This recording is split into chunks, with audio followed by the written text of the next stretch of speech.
Hello everyone, welcome back to our channel. Today we are going to explore a very interesting and thought-provoking story titled Sandeha, written by the great Hindi writer Jaisankar Prasad ji. This story beautifully presents the theme of doubt and how it can affect relationship and human emotions. Through simple yet powerful storytelling, the author makes us think deeply about trust and misunderstanding in our lives. So, let's begin this story and discover its hidden meaning together. Jaishankar Prasad ji द्वारा रचित संदेह कहानी को हम पहले shortcut में समझ लेते हैं, मतलब उसकी समरी को जान लेते हैं, जिससे कहानी को समझना और भी आसान हो जाता है। संदेह नामक कहानी में इस तथ्य को उजागर किया गया है कि परिस्थितियां किस प्रकार मानव मन में संदेह और भ्रम पैदा कर सकती है, अर्थात डाउट पैदा कर सकती है। तथ्य का मतलब होता है यहाँ पर प्रामाणिक जानकारी, मतलब फैक्ट के साथ कही गई बात, सच्ची और प्रामाणिक बात। यहाँ पे इस कहानी में राम निहाल है, ठीक है, और एक श्यामा नाम की औरत है। श्यामा एक विधवा औरत है और राम निहाल इनके घर पर रहते हैं, जो कि एक किराएदार हैं। तो यही बताया गया है कि राम निहाल जो है वो श्यामा नाम की एक महिला के यहाँ रहता है। श्यामा कौन है? एक विधवा औरत है। राम निहाल उसे अपना क्या मानते हैं? अपना शुभ चिंतक, मित्र और रक्षक मानते हैं। एक दिन क्या होता है कि ब्रज किशोर के घर मोहन बाबू और मनोरमा नाम के दंपत्ति आए तथा राम निहाल के साथ गंगा का सौंदर्य निहारने गए। अब यहाँ पे जो ब्रज किशोर जी हैं वो कौन है? ब्रज किशोर को एक यहाँ पे ऐसा पात्र दिखाया गया है जो कि बहुत ही लालची किस्म का इंसान है, ठीक है, और वो मोहन बाबू की संपत्ति को हड़पना चाहता है। पहले उसको पागल घोषित करना चाहता है, फिर उसकी सारी संपत्ति को हड़पना चाहता है। तो ये देखो, स्टार्टिंग में ब्रज किशोर के घर में ये जो जिनकी वो संपत्ति हड़पना चाहता है ना, मोहन बाबू, वो और उनकी पत्नी मनोरमा आए हुए हैं। दंपत्ति का मतलब होता है एक शादीशुदा जोड़ा, हस्बैंड वाइफ का। तो वो दोनों आए हैं और राम निहाल जो है उनके घर में कुछ समय पहले, मतलब ये पास्ट की बात बताई जा रही है कि राम निहाल जो है उनके घर में काम करता था, ठीक है, एक नौकर के रूप में काम करता था। तो ये ब्रज किशोर ने राम निहाल को, ये मोहन बाबू और मनोरमा को घुमाने के लिए कहाँ पे भेजा? गंगा के किनारे, गंगा का सौंदर्य निहारने, मतलब गंगा की सुंदरता को दिखाने के लिए या वहाँ पे घुमाने के लिए भेजा। पति पत्नी की बातचीत सुनकर यह स्पष्ट हो गया कि उन दोनों में वैचारिक मतभेद है। मतलब वैचारिक मतभेद मतलब विचारों का मतभेद, जहाँ पे विचार नहीं मिलते, थॉट्स नहीं मिलते, सोच नहीं मिलती, उसी को बोला जाता है वैचारिक मतभेद। तो इन दोनों जो ये दंपत्ति हैं, मोहन बाबू और मनोरमा, उनके सोच विचार कुछ नहीं मिलते हैं। ऐसा किसको लगा? राम निहाल को लगा। कब? जब वो उनको गंगा किनारे घुमाने के लिए लेके गया था, उनकी बातों से लगा। मोहन बाबू को संदेह है कि ब्रज किशोर उसे पागल सिद्ध करना चाहते हैं। अब ये देखो, जो मोहन बाबू इनके घर पे घूमने आए थे, इनको इस बात का संदेह है कि जो ब्रज किशोर है वो उसको पागल सिद्ध करना चाहते हैं, मतलब कैसे भी उसको पागल घोषित करना चाहते हैं, जिससे कि ब्रज किशोर उसकी संपत्ति के प्रबंधक बन सके। प्रबंधक होता है मैनेजर। राम निहाल के मन में यह संदेह है। तो एक तो ये कहानी संदेह के ऊपर है, डाउट के ऊपर है। तो एक संदेह किसको था? एक संदेह था मोहन बाबू को, जो वो ब्रज किशोर और अपनी पत्नी को लेकर संदेह अपने मन में बना लेते हैं, अपने दिमाग में बना लेते हैं कि ये दोनों आपस में मिले हुए हैं और दोनों मिलकर एक षड्यंत्र रच रहे हैं जिसमें मुझे पागल घोषित करके और ये मेरी संपत्ति को हड़पना चाहते हैं। और दूसरा संदेह किसको था? दूसरा संदेह राम निहाल के मन में था। क्या संदेह था? कि जो घूमने आए थे ये दंपत्ति, उसमें जो पत्नी का नाम है मनोरमा, वो राम निहाल उसके प्रति आकर्षित हो जाता है और उसको भी यह भ्रम पैदा हो जाता है कि वह भी मेरी तरफ आकर्षित हो रही है, मतलब मेरे प्यार में पड़ रही है, ठीक है, मतलब मेरे में वो सहारा ढूंढ रही है। तो राम निहाल के मन में यह संदेह है, यह भ्रम उत्पन्न हो गया कि मनोरमा उसे चाहती है। क्यों इसके मन में ऐसा भ्रम पैदा हुआ? क्योंकि उसने उसे अनेक पत्र लिखे हैं। राम निहाल एक चित्र को देखकर आंसू बहाता है, ठीक है। यह चित्र किसका था? श्यामा का, जो विधवा औरत थी ना, उस श्यामा का था। राम निहाल के हाथ में अपना चित्र देखकर श्यामा को आश्चर्य हुआ, मतलब हैरानी हुई कि वो जो ये राम निहाल है उसके मन में तो यह संदेह है कि मनोरमा उसको पसंद करती है, उसको प्यार करती है, चाहती है, तो फिर ये मेरा चित्र क्यों लेकर रखा है, ठीक है। वह इसलिए उसको हैरानी होती है। वह राम निहाल के मन के संदेह को दूर करने के लिए कहती है। वह राम निहाल से कहती है कि अपने मन का जो वहम है, संदेह है, डाउट है, उसको दूर करो। न तो मनोरमा दुष्चरित्रा है और न ही वह तुमसे प्यार करती है। दुष्चरित्रा का मतलब होता है बुरे चरित्र वाली औरत, ठीक है, लूज करेक्टर वाली औरत। तो उसके बारे में बोलती है कि ना तो वह दुष्चरित्रा है और ना ही वह तुमसे प्यार करती है, ये सिर्फ तुम्हारा वहम है। और तुमने मुझे मन के विनोद के लिए अच्छा साधन जुटाया है। मतलब मेरे साथ भी तुम क्या कर रहे हो, मेरे साथ भी तुम मतलब मनोरंजन के लिए तुम मेरे साथ में भी हो, और उसको बोल रहे हो, मनोरमा को बोल रहे हो कि वो तुमसे प्यार करती है। इसलिए उसने कहा कि तुमने मनोरंजन के लिए, विनोद के लिए, मतलब मनोरंजन के लिए अच्छा साधन जुटाया है कि इधर भी तुम मतलब अपना जीवन हंसी खुशी से बिताओ और मनोरमा के साथ भी हंसी खुशी से बिताओ। वास्तविकता यह है, वास्तविकता मतलब रियलिटी यह है कि मनोरमा अपनी सहायता के लिए तुम्हें बुला रही है। जाओ उसकी सहायता करके लौट आओ, फिर मेरे यहाँ लौट आना, तुमको अभी यहीं रहना होगा। तो ये दो लोगों को संदेह यहाँ पे हो रहा है जो कि इस कहानी में दिखाया गया है। तो ये हुआ कहानी का सार। अब हम पढ़ेंगे कहानी को डिटेल में। अब ये क्या है, समरी बताने से, कहानी का सार बताने से पहले थोड़ा समझाने से कहानी बहुत अच्छे से समझ में आ जाती है। इसी के लिए मैं ये हर कहानी में इसको समरी के रूप में थोड़ा बता देती हूँ। राम निहाल अपना बिखरा हुआ सामान बांधने में लगा। जंगले में धूप आकर उसके छोटे से शीशे पर तड़प रही थी। अपना उज्जवल आलोक खंड, वह छोटा सा दर्पण बुद्ध की सुंदर प्रतिमा को अर्पण कर रहा था, किंतु प्रतिमा ध्यान मग्न थी। उसकी आंखें धूप से चौंधियाती न थी। प्रतिमा का शांत गंभीर मुख और भी प्रसन्न हो रहा था, किंतु राम निहाल उधर देखता न था। उसके हाथों में था क्या, कागजों का एक बंडल, जिसे संदूक में रखने से पहले वह खोलना चाहता था। पढ़ने की इच्छा थी, फिर भी न जाने क्यों हिचक रहा था और अपने को मना कर रहा था, जैसे किसी भयानक वस्तु से बचने के लिए कोई बालक को रोकता हो। इस पैराग्राफ में पहले तो भगवान बुद्ध की प्रतिमा को, एक प्रतिमा के रूप को एक्सप्लेन किया गया है कि उसी एक कमरे में राम निहाल बैठा है और राम निहाल के सामने भगवान बुद्ध की प्रतिमा है। उस प्रतिमा पर जंगले से धूप आ रही है। जंगला अर्थात होता है खिड़की, खिड़की से धूप आके वो भगवान बुद्ध की प्रतिमा के ऊपर आकर वो गिर रही है। लेकिन क्या, लेकिन जो बुद्ध की प्रतिमा है वो एकदम से ध्यान मग्न है। मतलब उसको वो अपने ही ध्यान में आंखें मूंदे हुए मोह माया से दूर ऐसे ध्यान मग्न, मतलब मेडिटेशन में बैठी है, और उसकी आंखें धूप से चौंधियाती न थी। चौंधियाना मतलब होता है जैसे कुछ समय के लिए साफ दिखाई न देना। जैसे जब भी रोशनी हमारी आंखों पर सडनली पड़ती है तो हमारी आंखें चौंधिया जाती है, मतलब कुछ साफ दिखाई नहीं देता है। तो भगवान बुद्ध की प्रतिमा के लिए कहा गया है कि भगवान बुद्ध एकदम अपने ही मोह माया से दूर ध्यान मग्न अवस्था में बैठे हैं और उनकी धूप की वजह से आंखें भी चौंधिया नहीं रही हैं। प्रतिमा कैसी है, वो एकदम शांत गंभीर मुख और भी प्रसन्न हो रहा था। मतलब वो शांत दिख रही है, धूप आने पर भी क्या है, जो प्रतिमा है वो शांत दिख रही है, गंभीर मुख दिख रहा है, मतलब एकदम जैसे सीरियस होता है और प्रसन्नता से भरा हुआ वो दिखाई दे रहा है। लेकिन इसके अपोजिट जो राम निहाल है, फिर भी वो मतलब उस जो भगवान बुद्ध की मूर्ति है वो बहुत सुंदर लग रही है, सुंदर प्रतीत हो रही है उस धूप के कारण। लेकिन राम निहाल फिर भी उधर बिल्कुल भी नहीं देख रहा है, वो अपने में ही कहीं लगा हुआ है। उसके हाथों में क्या था, कागजों का एक बंडल था, जिसे वह संदूक में रखने से पहले खोलना चाहता था। मतलब वो उसके पास में एक संदूक रखी है, उसमें वो जो कागजों का बंडल है वो रखना चाहता था, और रखने से पहले उसको खोलकर पढ़ना चाहता था, उसकी पढ़ने की इच्छा थी। लेकिन फिर भी वो हिचक रहा था। हिचकना मतलब संकोच करना या डर जाना किसी काम को करने से पहले। तो वो उन बंडल को खोलने से पहले हिचक रहा था और अपने को मना कर रहा था। कैसे मना कर रहा था, जैसे कि कोई डरावनी चीज़ से बचने के लिए किसी बालक को कोई रोकता है, तो वैसे ही वह अपने मन को भी मना कर रहा था, रोक रहा था। चलिए नेक्स्ट पैराग्राफ देखते हैं।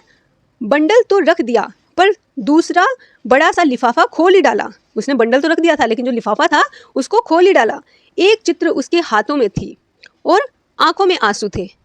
जो लिफाफा खोला था उसमें एक तस्वीर थी, चित्र मतलब तस्वीर थी किसी की, और वो तस्वीर को देखते देखते क्या है, उसके आंखों में आंसू आ गए थे। कमरे में अब दो प्रतिमाएं थी। एक तो बुद्धदेव अपनी विराग महिमा में निमग्न, विराग बुद्धदेव मतलब जो भगवान बुद्ध की मूर्ति है उसको कहा गया है, और वो कैसी अवस्था में थी, विराग महिमा में निमग्न, मतलब दुनिया के मोह माया से दूर, ठीक है, और अपने ही मगन में डूबा हुआ व्यक्ति, और दूसरी राम निहाल की थी जो कि राग शैल सा अचल था, मतलब प्रेम पर्वत की तरह अडिग था वो। राग शैल होता है प्रेम, और राग होता है प्रेम, और शैल होता है पर्वत। तो प्रेम पर्वत की तरह अचल मतलब होता है अडिग, एक जगह टिके रहना, जिसमें से हृदय का द्रव आंसुओं की निर्झरणी बनकर धीरे धीरे बह रहा था। मतलब ऐसे तो वो जैसे पर्वत होता है, पिघलता नहीं है जल्दी से, अडिग रहता है, उसी तरह है जो राम निहाल है वो भी अडिग है, प्रेम पर्वत की तरह है।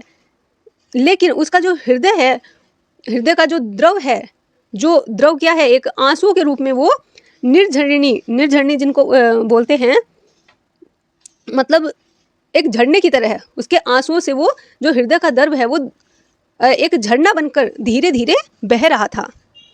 किशोरी ने आकर हल्ला मचा दिया। अब देखो किशोरी कौन है, राम निहाल एक व्यक्ति है, और किशोरी मतलब किराएदार समझ लो, जो किशोरी के यहाँ रहता है, और वह उसका मित्र भी है। किशोरी एक किशोरी क्या है, एक उनके घर में बच्ची है, छोटी बच्ची है। तो उस बच्ची ने आकर कहा, मतलब हल्ला मचा दिया, जोर से बोला कि भाभी, अरे भाभी, देखा नहीं तूने ना, निहाल बाबू रो रहे हैं, अरे तू चल भी। अब वो भाभी यहाँ किसको बोल रही है, वो भाभी बोल रही है श्यामा को। श्यामा कौन है, एक विधवा औरत, ठीक है, जो कि राम निहाल की मित्र भी है, शुभ चिंतक भी है। तो वो उसी को भाभी बोल रही है। अब श्यामा वहाँ आकर खड़ी हो गई। उसके आने पर भी राम निहाल उसी भाव में विस्मृत सा अपनी करुणा धारा बहा रहा था। मतलब कि जो उसके आंखों से आंसू गिर रहे थे, लगातार गिर रहे थे, एक झरने की तरह है। जब श्यामा उसके सामने आ खड़ी हुई तब भी उसको पता नहीं चला, ठीक है, वो अपनी ही भावना में डूबा हुआ था। विस्मृत मतलब भूल जाना, सब कुछ भूल गया था कि मेरे सामने कौन आ गया है, अब मेरे को रोना बंद कर देना चाहिए। तो इसी टाइप से बोला गया है। करुणा धारा मतलब लगातार उमड़ती हुई दया या सहानुभूति की भावना जिसको बोला जाता है, तो वो बहा रहा था। श्यामा ने कहा, निहाल बाबू।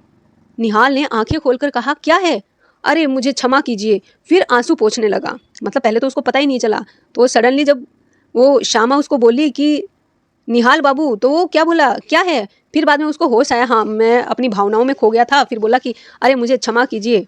फिर ऐसा बोलकर वो अपने आंसू पोंछने लगा। फिर वो जो श्यामा है वो बोलती है कि बात क्या है, कुछ सुनो भी, तुम क्यों जाने के समय ऐसे दुखी हो रहे हो, क्या हम लोगों से कुछ अपराध हुआ है, मतलब हमसे कुछ गलत काम हो गया है क्या, जुर्म हो गया है क्या, तुम ऐसे जाते जाते दुखी क्यों हो रहे हो। फिर वो जो राम निहाल है वो श्यामा से कहता है, तुमसे अपराध होगा, यह क्या कह रही हो, मैं रोता हूँ, इसमें मेरी ही भूल है, प्रायश्चित करने का यह ढंग ठीक नहीं, यह मैं धीरे धीरे समझ रहा हूँ, किंतु करूँ क्या, यह मन नहीं मानता।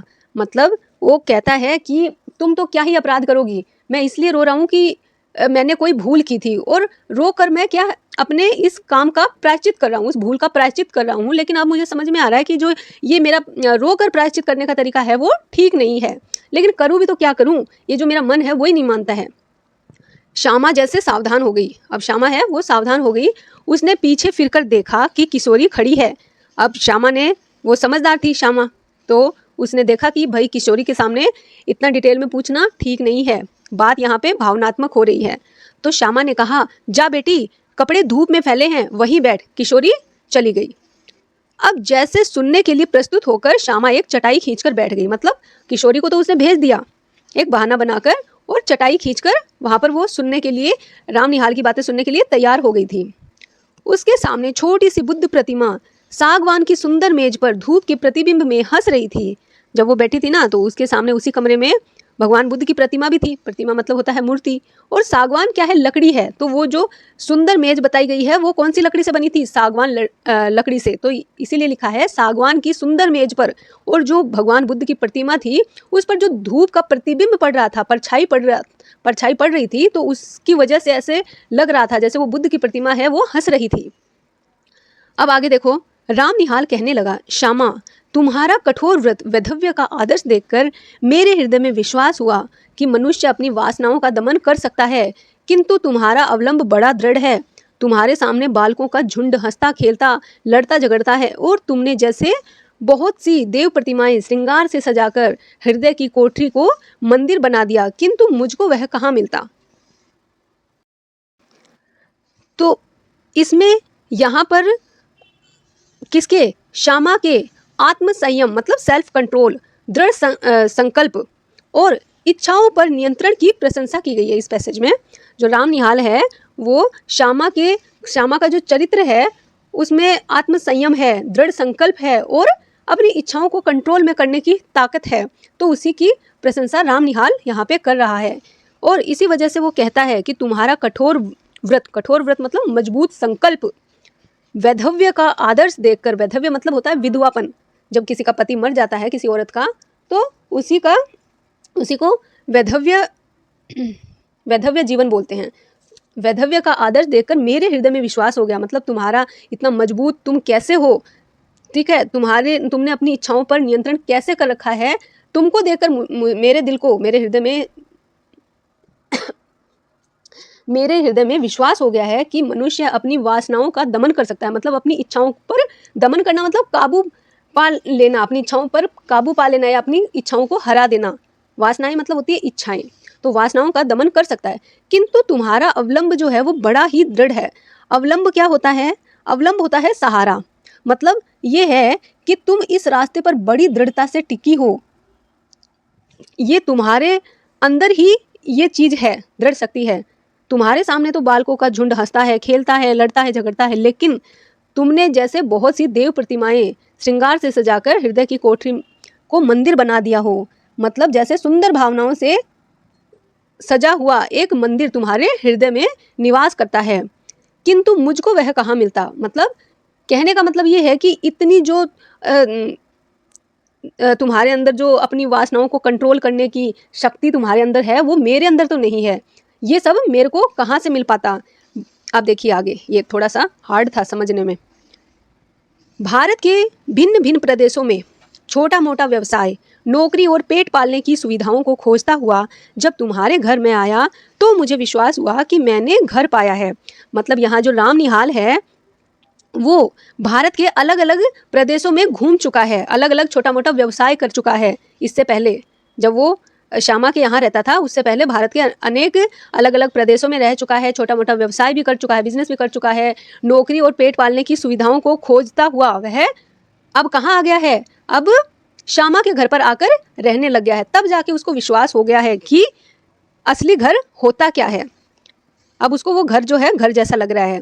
मैं जब से संसार को जानने लगा तभी से मैं गृहहीन था, मतलब जब से मेरे में ये समझ आई कि संसार क्या होता है तब से मैं बिना घर के था। गृहहीन मतलब बिना घर के था, मेरा कोई घर नहीं था। मेरा संदूक और ये थोड़ा सा सामान जो मेरे उत्तराधिकार का अंश था अपनी पीठ पर लादे हुए घूमता हूँ, ठीक उसी तरह जैसे कंजर अपनी गृहस्थी टट्टू पर लादे हुए घूमता है। आगे वह कहता है कि जो ये मेरे पास में थोड़ा बहुत संदूक में सामान रखा हुआ है वो मेरे उत्तराधिकार का अंश है। उत्तराधिकार मतलब क्या होता है, जो जैसे एक राजा है, राजा के बाद में उसका उत्तराधिकार कौन होगा, उसकी विरासत को संभालने वाला कौन होगा, उसका बेटा। तो वैसे ही उसने कहा जो मेरा थोड़ा बहुत सामान रखा हुआ है संदूक में वो मेरे उत्तराधिकार का अंश है, मतलब कुछ भाग है। और मैं इस सामान को कैसे अपने पीठ पर लादे घूमता हूँ, जैसे एक टट्टू, जैसे एक कंजर। कंजर मतलब क्या होता है, एक ट्राइब होती है, मतलब एक जाति होती है जो एक जगह से दूसरी जगह पे घूमती रहती है, मतलब उनका कोई फिक्स सेटलमेंट नहीं होता है, ठीक है। तो एक वही ट्राइब समझते हो आप, ठीक है। तो एक जाति होती है जो कि टट्टू होता है, एक छोटा घोड़ा, घोड़े जैसा होता है। तो वो होता है मतलब सामान लादने के लिए वो उसमें गधे से भी और घोड़े से भी ज़्यादा कैपेसिटी होती है, जो पहाड़ों पर इसको यूज़ किया जाता है सामान लादने के लिए। तो वो बोलता है कि जिस तरह एक कंजर अपनी गृहस्थी का सामान टट्टू पर लादे हुए घूमता है, वैसे ही मैं अपना ये थोड़ा सा जो संदूक में सामान है वो लिए हुए इधर से उधर घूमता था। आगे वो कहता है कि मैं चतुर था। चतुर मतलब होता है चालाक, इतना चतुर जितना मनुष्य को न होना चाहिए। मतलब मैं चालाक था, चतुर था, लेकिन वो भी इतना जितना कि एक इंसान को होना नहीं चाहिए, क्योंकि मुझे विश्वास हो गया है कि मनुष्य अधिक चतुर बनकर अपने को अभागा बना लेता है और भगवान की दया से वंचित रह जाता है, वंचित हो जाता है। मतलब कि ज़्यादा चतुराई भी ज़िंदगी में काम नहीं आती है, उससे भगवान कि जो दया मिलनी होती है वो भी नहीं मिल पाती है। आगे वो कहता है, मेरी महत्वाकांक्षा, महत्वाकांक्षा मतलब होता है बड़ा बनने की इच्छा। मेरी महत्वाकांक्षा, मेरे उन्नतशील विचार मुझे बराबर दौड़ाते रहे। मतलब जो मेरी बड़ा बनने की इच्छा थी ना, इसी की वजह से मैं एक जगह कहीं पे टिक नहीं पाया। इस प्रदेश से उस प्रदेश, उस प्रदेश से उस प्रदेश, और एक व्यवसाय से दूसरा व्यवसाय मैंने चुना, दूसरे से तीसरा चुना। तो वो कह रहा है कि मेरी जो बड़ा बनने की इच्छा थी ना, इसी की वजह से मैं इस तरह बराबर दौड़ते रहा। मैं अपनी कुशलता से अपने भाग्य को धोखा देता रहा। यह भी मेरा पेट भर देता था। कभी कभी मुझे ऐसा मालूम होता है कि यह दांव बैठा कि मैं अपने आप पर विजयी हुआ और मैं सुखी होकर, संतुष्ट होकर चैन से संसार के एक कोने में बैठ जाऊंगा। किंतु वह मृगमरीचिका थी। मृगमरीचिका मतलब ऐसी इच्छा जो कि संभव ही ना हो।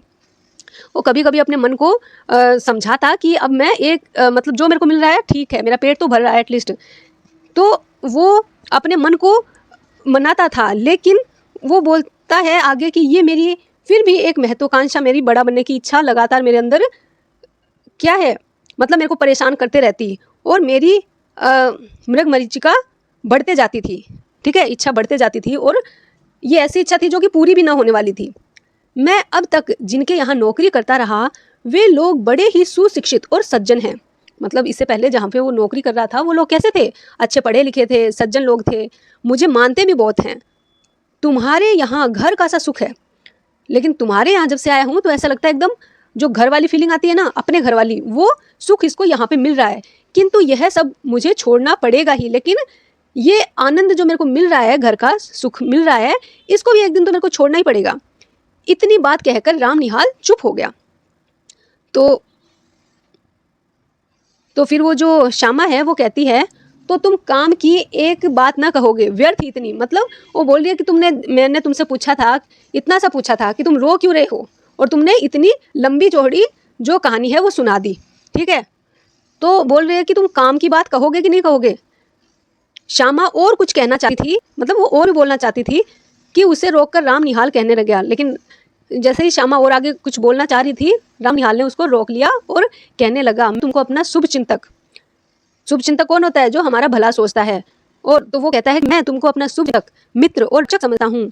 फिर तुमसे ना कहूँगा तो यह भार कब तक ढोता रहूँगा। मतलब जो मेरे मन का जो मेरे अंदर प्रॉब्लम चल रही हैं, समस्याएं चल रही हैं, या जो टेंशन चल रही है, अगर मैं मेरे जो मन की बात मैं तुमसे नहीं कहूँगा तो ये बोझ जो है मेरी टेंशन का, वो मैं कब तक ढोता रहूँगा। यह चैत है ना। हाँ ठीक, चैत क्या होता है, हिंदू धर्म में जो हिंदू कैलेंडर है उसका जो फर्स्ट मंथ आता है उसको चैत बोला जाता है। जैसे इंग्लिश कैलेंडर में जो फर्स्ट मंथ होता है उसको जनवरी बोला जाता है, वैसे ही हिंदू के जो कैलेंडर में आता है फर्स्ट मंथ चैत बोला जाता है। कार्तिक की पूर्णिमा थी। अब वो बता रहा है, कहानी बता रहा है, कौन, राम निहाल श्यामा को। वो बोल रहा है, पहले तो ये कंफर्म कर रहा है ये चैत है ना, चैत का महीना है ना। तो फिर बोलता है कि कार्तिक की पूर्णिमा थी, मतलब एक जैसे कार्तिक महीना भी आता है सर्दियों में, तो वो उस पूर्णिमा की एक बात थी जो कि वो श्यामा को बता रहा है। क्या बता रहा है, देखो सुनो, वो अपने पास्ट की स्टोरी बता रहा है। मैं काम काज से छुट्टी पाकर संध्या की शोभा देखने के लिए दशाश्वमेध घाट पर जाने के लिए तैयार था कि किशोर बाबू ने कहा, तुम तो गंगा किनारे टहलने जाते ही हो, आज मेरे एक संबंधी आ गए हैं, इन्हें भी एक बजरे पर बिठाकर घुमाते आओ, मुझे आज छुट्टी नहीं है। मतलब वो पास की बात है, तो हमको बता रहा है कि मेरे जैसे मैं काम काज किसी के यहाँ काम करता था, किसी के यहाँ, तो जैसे ही मेरे काम की छुट्टी हुई तो मैं क्या शाम को कहाँ चला जाता था, गंगा किनारे टहलने चला जाता था। ठीक है, लेकिन आज कहाँ पे जाने की तैयारी, संध्या मतलब होता है शाम, संध्या की शोभा मतलब शाम की जो रौनक होती है ना घाट के किनारे, घाट पर, वही वो देखने के लिए जा रहा था। कौन से घाट पर जा रहा था आज वो, दशाश्वमेध घाट पर। ठीक है, तो जैसे ही वो जाने लगा तो ब्रज किशोर बाबू जो कि उसके मालिक हैं, उन्होंने कहा कि तो गंगा किनारे टहलने जाते ही रहते हो, तो आज मेरे कोई रिलेटिव सारे हैं, तो इन्हें भी एक बजरे पर बैठाकर घुमाते आओ। बजरा क्या होता है, बड़ी सी नाव को बोला जाता है। ठीक है, तो बड़ी सी नाव ले जाकर और उनको घुमा कर ले आओ, मेरे को आज छुट्टी नहीं मिल रही है। फिर वो आगे कहता है कि मैंने स्वीकार कर लिया। ठीक है, उनको घुमाना स्वीकार कर लिया, एक्सेप्ट कर लिया। ऑफिस में बैठा रहा, थोड़ी देर में भीतर से एक पुरुष के साथ एक सुंदरी स्त्री निकली। मतलब वो स्त्री जो निकली थी वो बहुत सुंदर थी और मैं समझ गया कि मुझे इन्हीं लोगों के साथ जाना है। तो एक सुंदर स्त्री थी और एक पुरुष थे, मतलब दो लोग थे, वो दंपत्ति थे, हस्बैंड वाइफ। तो अब जो है राम निहाल समझ गया कि इन्हीं लोगों को घुमाने के लिए बृजकिशोर बाबू ने कहा है। बृजकिशोर बाबू ने कहा, मान मंदिर घाट पर बजरा ठीक है। मतलब मान मंदिर घाट पर जो उनको बड़ी नाव है आसानी से मिल जाएगी। बजरा बताया था बड़ी नाव, तो वहाँ पे ठीक है। निहाल आपके साथ जा रहे हैं, वो उनको बोल रहा है, जो रिलेटिव्स आए हैं ना, तो उनको बोल रहा है निहाल आपके साथ जा रहे हैं, कोई असुविधा न होगी, मतलब आपको कोई प्रॉब्लम नहीं होगी। इस समय मुझे क्षमा कीजिए, माफ़ कर दीजिए, आवश्यक काम है, मतलब मेरे को कोई ज़रूरी काम आ गया, इस वजह से मैं नहीं जा सकता हूँ, तो आप मुझे माफ़ करें इसके लिए। अब आगे क्या होता है, जो पुरुष है, मैंने बताया था हस्बैंड वाइफ आए हैं दोनों, एक पुरुष और एक महिला है, तो पुरुष के मुंह पर की रेखाएं कुछ तन गई, मतलब उसको थोड़ा बुरा लगा कि हम इतनी दूर से आए हैं और इसने क्या है नौको भेज दिया घूमने के लिए। लेकिन स्त्री ने कहा, अच्छा है, आप काम कीजिए, हम लोग तक घूम आए हैं। हम लोग मान मंदिर पहुंचे, बजरे पर चांदनी बिछी थी। ठीक है, बजरा मतलब बड़ी नाव पर जो जा रहे थे वो चांदनी बिछी थी, मतलब चांदनी रात थी, तो चांदनी ही चांदनी फैली हुई थी। पुरुष मोहन बाबू जाकर ऊपर बैठ गए। जो पुरुष थे वो क्या किए, पुरुष का नाम क्या है यहाँ पे, मोहन बाबू, तो वो ऊपर जाकर बैठ गए। पैड़ी लगी थी, पैड़ी मतलब होता है सीढ़ियाँ। मनोरमा को चढ़ने में जैसे डर लग रहा था। मनोरमा कौन है, उनकी वाइफ, जो दंपत्ति आए थे, तो हस्बैंड का नाम है मोहन बाबू और वाइफ का नाम है मनोरमा, तो उसको चढ़ने में थोड़ा डर लगा था। तो राम निहाल कह रहा है, मैं बजरे की ओर में खड़ा था, हाथ बढ़ाकर मैंने कहा, आप चले आइए, कोई डर नहीं है। मतलब वो अपना हाथ देकर उसको मनोरमा को चढ़ा था नाव में। उसने हाथ पकड़ लिया, किसने, मनोरमा ने। ऊपर आते ही मेरे कान में धीरे से उसने कहा, मेरे पति पागल बनाए जा रहे हैं, कुछ कुछ है भी, तनिक सावधान रहिएगा, नाव की बात है। मैंने कह दिया, किसने कह दिया, राम निहाल ने, कोई चिंता नहीं है। किंतु ऊपर जाकर बैठ जाने पर भी मेरे कानों के समीप उस सुंदर मुख का सुरभित निश्वास अपनी अनुभूति दे रहा था। निश्वास मतलब होता है गहरी सांस। जैसे ही उस मनोरमा ने उसके राम निहाल के कानों में धीरे से बात बोली थी ना, तो ये जो आवाज़ थी उसकी सुरभित मतलब सुंदर मीठी सी जो गहरी सांस थी, वो अभी भी उसको फील हो रही थी। किसको, राम निहाल को। मैंने मन को शांत किया, लेकिन राम निहाल ने फिर बाद में अपना मन शांत किया। चांदनी निकल आई थी, घाट पर आकाश दीप जल रहे थे। आकाश दीप क्या होते हैं, जो हम नदियों में या पानी में तालाब में दीप जलाकर छोड़ते हैं, उन्हीं को आकाश दीप बोलते हैं। और गंगा की धारा में भी छोटे छोटे दीपक बहते हुए दिखाई देते थे। आकाश दीप यहाँ पे शायद तारों को बोला गया है, क्योंकि छोटे छोटे जो दीपक हैं वो तो गंगा की धारा में बहते हुए बताया ही गया है। अब देखो आगे, मोहन बाबू की बड़ी गोल आंखें और भी फैल गई। उन्होंने कहा, मनोरमा देखो, इस दीपदान का क्या अर्थ है, तुम समझती हो। जो दीपदान किसको, जो मैंने बताया कि गंगा की धारा में, गंगा हो या कोई भी नदी हो, कोई भी तालाब हो, एक्चुअल में तो नदियों में ही छोड़े जाते हैं, दीप जलाकर छोड़े जाते हैं, उसको दीपदान बोला जाता है। तो जो उसके पति हैं, जिनका नाम है मोहन बाबू, वो अपनी पत्नी को बोल रहे हैं, उधर दिखाते हुए, दीप की तरफ दिखाते हुए बोल रहे हैं, इस दीपदान का क्या मतलब है, क्या तुम जानती हो। गंगा जी की पूजा, और क्या, मनोरमा ने कहा। यही तो मेरा और तुम्हारा मतभेद है। ठीक है, जीवन के मतभेद मतलब क्या हो गया, जो तुम्हारे और मेरे जो विचार हैं मिलते नहीं है, इसीलिए मैं कहता हूँ कि तुम्हारे और मेरे विचार मिलते नहीं हैं। जीवन के लघु दीप को अनंत की धारा में बहा देने का यह संकेत है। जीवन के लघु दीप को, मतलब वो थोड़ा फिलोसोफर टाइप हैं, तो इसलिए वो एक इस छोटी सी चीज़ को एक जीवन से जोड़कर देखते हैं। जहाँ पे मनोरमा सिर्फ दीप को ही देखती है, बहता हुआ दीपक को ही देखती है, वहीं पे जो मोहन बाबू है वो इन दीपों को, जीवन के लघु दीप को अनंत की धारा में बहा देने का संकेत समझकर देते हैं। कि जैसे जीवन हमारा अनंत है, वैसे ही धारा भी जो है वो अनंत होती है। और ये छोटे छोटे दीपक ये क्या हैं, इस धारा में जो बह रहे हैं, उसी जो धारा में बह रहे हैं ना, उसी तरह हमारा जीवन भी जो है इस अनंत धारा में बहता रहता है।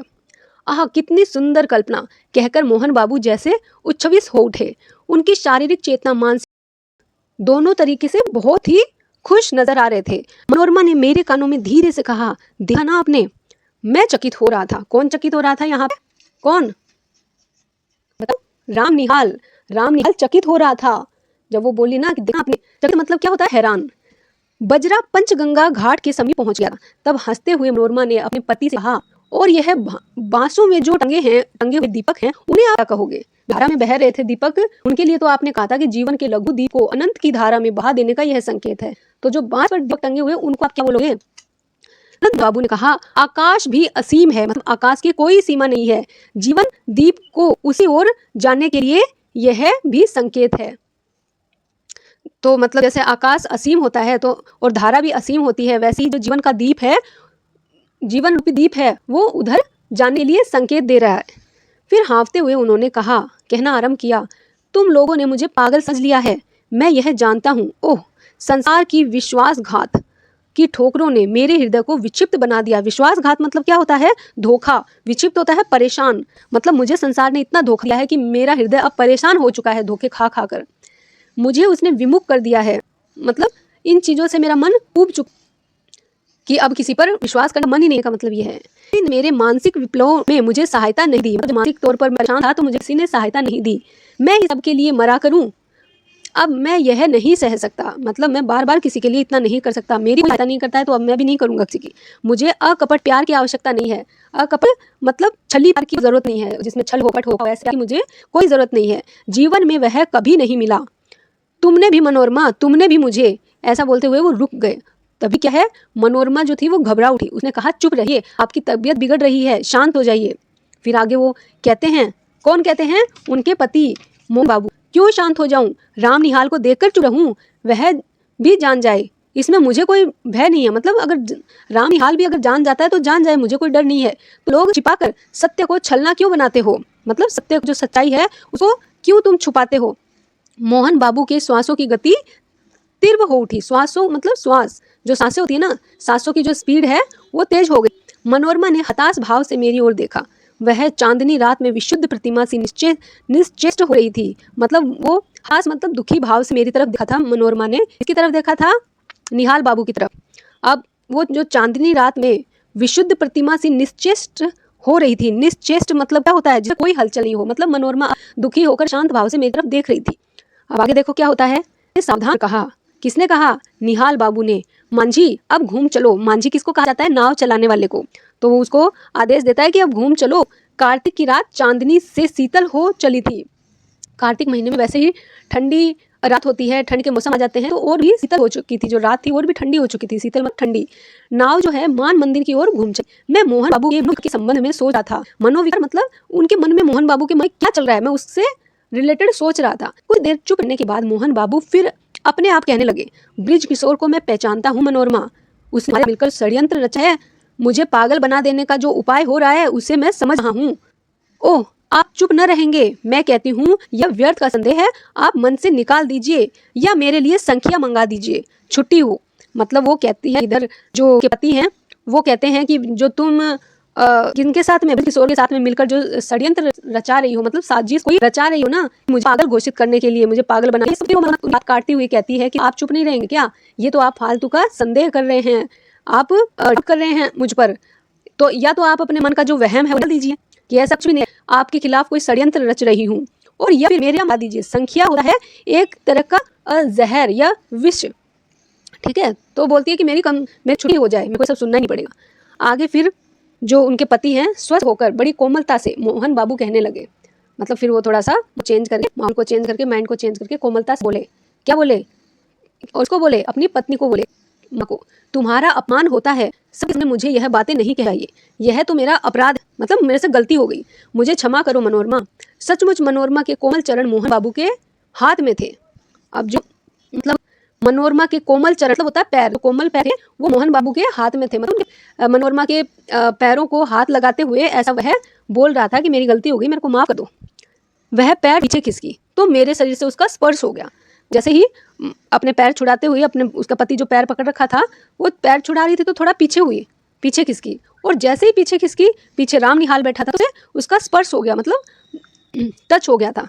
वह शुद्ध और संकोच में उपचुभ रमणी जैसे किसी का आश्रय पाने के लिए व्याकुल हो गई थी। मतलब क्या है, वह फिर कुछ उपचुभ मतलब होता है आशा निराशा की अवस्था में, वो क्या किसी का आश्रय पाने के लिए, मतलब किसी सहारा पाने के लिए आतुर हो गई थी, व्याकुल हो गई थी। मनोरमा ने दीनता से मेरी ओर देखते हुए कहा, आप देखते हैं ना। दीनता मतलब दुखी होकर, ऐसा थोड़ा दुखी भाव से कहा, आप देख रहे हो ना मेरे पति को। राम निहाल मन में सोचता है, सचमुच मैं देख रहा था, गंगा की घोर धारा पर बजरा फिसल रहा था, नक्षत्र होता है तारे, नक्षत्र बिखर रहे थे, और एक सुंदर युवती मेरा आश्रय खोज रही थी। सुंदर युवती किसको बोला गया है? मनोरमा के लिए बोला गया है। वो राम निहाल क्या सोच रहा है मन में कि वो जो मनोरमा है वो मेरा सहारा खोज रही है। आश्रय मतलब सहारा खोज रही है, मतलब मुझ में सहारा ढूंढ रही है।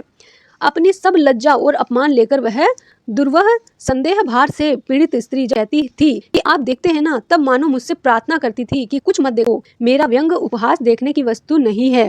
उपहास मतलब होता है हंसी, कि जो मेरे पति मेरा मजाक उड़ा रहे हैं या मुझे परेशान कर रहे हैं, तो आप मतलब ये सब मत देखो, ठीक है। तो ऐसे लग रहा था जैसे वो राम निहाल से प्रार्थना कर रही होती है कि ये सब आप मत देखो। आगे राम निहाल कहता है कि मैं चुप था। घाट पर बजरा लगा, फिर वह युवती मेरा हाथ पकड़कर पैड़ी से संभलती हुई उतरी। पैड़ी वही सीढ़ियाँ, उससे संभली वो उतरी, मतलब उनकी यात्रा पूरी हो चुकी थी घूमने की, अब वो उतरने लगे थे। और मैंने एक बार न जाने क्यों धृष्टता से मन में सोचा कि मैं धन्य हूँ। मतलब वो अपने आप को लकी समझ रहा था। क्यों समझ रहा था? मनोरमा, वो मनोरमा का जो उसको थोड़ा बहुत साथ मिला, उस वह अपने आप को लकी समझ रहा था, धन्य समझ रहा था। मोहन बाबू ऊपर चढ़ने लगे। मैं मनोरमा के पीछे पीछे था और अपने पर भारी बोझ डालकर धीरे धीरे सीढ़ियों पर चढ़ रहा था। उसने धीरे से मुझसे कहा, राम निहाल जी, मेरी विपत्ति में आप सहायता न कीजिएगा। मैं अवाक था, मतलब वो जैसे ही उतरी थी ना, राम निहाल जी को बोली, राम निहाल जी, आप मेरी परेशानी में कोई सहायता नहीं करेंगे। और ये सुनकर राम निहाल जो अवाक रह गया, अवाक मतलब हैरान रह गया कि वो मुझसे क्यों सहायता मांग रही है, उसको क्या परेशानी है। श्यामा ने एक बार गहरी दृष्टि से राम निहाल को देखा, वह चुप हो गया। श्यामा ने आज्ञा भरे स्वर में कहा, आगे और भी कुछ है या बस? मतलब आज्ञा भरा स्वर मतलब जैसे एक ऑर्डर देने वाला सा जो एक रेजा होता है, उसी भाव में उसने कहा कि आगे भी कुछ और है या बस घूमना फिरना हो गया। राम निहाल ने सिर झुकाकर कहा, हाँ और भी कुछ है, वही कहो ना। कहता हूँ, मुझे धीरे धीरे मालूम हुआ कि ब्रज किशोर बाबू यह चाहते हैं कि मोहनलाल अदालत से पागल मान लिए जाएं और ब्रज किशोर उसकी संपत्ति के प्रबंधक बना दिए जाएं। प्रबंधक मतलब होता है मैनेजर, क्योंकि वे ही मोहनलाल के निकट संबंधी थे। निकट मतलब जो क्लोज रिलेटिव थे ना, वो कौन थे? वो थे ब्रज किशोर बाबू। किसके किसके थे? जो उसका पति था ना, उसके निकट के वो रिलेटिव थे। भगवान जाने इसमें क्या रहस्य है, किंतु संसार तो दूसरे को मूर्ख बनाने के व्यवसाय पर चल रहा है। मोहन अपने संदेह के कारण पूरा पागल बन गया है। तुम जो यह चिट्ठियों का बंडल देख रही हो, वह मनोरमा का है। अब वो क्या है? ये जो आया है क्योंकि वे ही मोहनलाल के निकट संबंधी थे। तो यहाँ पे बात खत्म हो जाती है पास्ट की। अब वो वापस प्रेजेंट में आके किसको? श्यामा को कह रहा है कि भगवान जाने इसमें क्या रहस्य है, किंतु संसार तो दूसरे को मूर्ख बनाने के व्यवसाय पर चल रहा है। मतलब लोग जो होते हैं दूसरे को बेवकूफ़ बनाते रहते हैं, बेवकूफ़ बनाते रहते हैं, मूर्ख बनाते रहते हैं, और यही उनका बिजनेस है। मोहन अपने संदेह के कारण पूरा पागल बन गया है। जो मोहन था वो अपने जो उसको संदेह रहता था, दिमाग में चल रहा था कि मेरी पत्नी मेरे को धोखा दे रही है, उसके कारण वो पूरा पागल बन गया है। तुम जो यह चिट्ठियों का बंडल देख रही हो, वह मनोरमा को है। यह वो किसको कहा है? अपनी दोस्त श्यामा को। फिर राम निहाल जो है कहते कहते रुक गया। श्यामा ने फिर तीखी दृष्टि से उसकी ओर देखा। राम निहाल कहने लगा, तुमको भी संदेह हो रहा है? सो ठीक ही है, मुझे भी कुछ संदेह हो रहा है, मतलब मुझे कुछ ऐसा डाउट लग रहा है। मनोरमा क्यों मुझे इस समय बुला रही है? मतलब कुछ तो मेरे मन में भी, मनोरमा मेरे को क्यों बुला रही इस समय? अब श्यामा ने हंसकर कहा, तो क्या तुम समझते हो कि मनोरमा तुमको प्यार करती है और वह दुष्चरित्रा है? चरित्रा मतलब बुरे चरित्र वाली स्त्री है। फिर वो आगे बोलती है, छी राम निहाल, यह तुम क्यों सोच रहे हो? मतलब तुम उसको ऐसा उसके बारे में क्यों सोच रहे हो? वो दुष्चरित्रा है। अपने पति से क्या करेगी? वो अपने पति से धोखा करके तुमको प्यार करेगी। तुम पर मतलब तुमको शर्म आनी चाहिए। देखूं तो हाथ में यह कौन सा चित्र है? अब जो उसके हाथ में, जब वो बातें कर रहे थे उससे पहले उसके हाथ में एक चित्र था जिसको देखकर वो रो रहा था। तो वही अब जो है वो श्यामा देख रही है। वो चित्र कौन सा है? आगे बोलती है, क्या यह है मनोरमा का ही है? मतलब वो चित्र बाद में बोल रही है, क्या ये मनोरमा का चित्र है? कहते कहते हमने राम निहाल के हाथ से चित्र ले लिया। उसने आश्चर्य भरे स्वर में कहा, मतलब हैरान हो, उसने कहा, अरे यह तो मेरा ही है। तो क्या तुम मुझे प्रेम करने का लड़कपन कर रहे हो? लड़कपन मतलब बचपना कर रहे हो? यह अच्छी फांसी लगी है तुमको। मनोरमा तुमको प्यार करती है और तुम मुझको, मतलब तुम तो अच्छे फंसे। मनोरमा तुमको प्यार कर रही है और तुम मुझे। मन के विनोद के लिए तुमने अच्छा साधन जुटाया, मतलब मन का एंटरटेनमेंट के लिए, अपने मन को खुश करने के लिए तुमने ये अच्छा साधन जुटाया है। मतलब अच्छा प्यार का खेल खेल रहे हो। तभी कायरों की तरह यहाँ से बोरिया बंधना लेकर भागने की तैयारी कर ली है।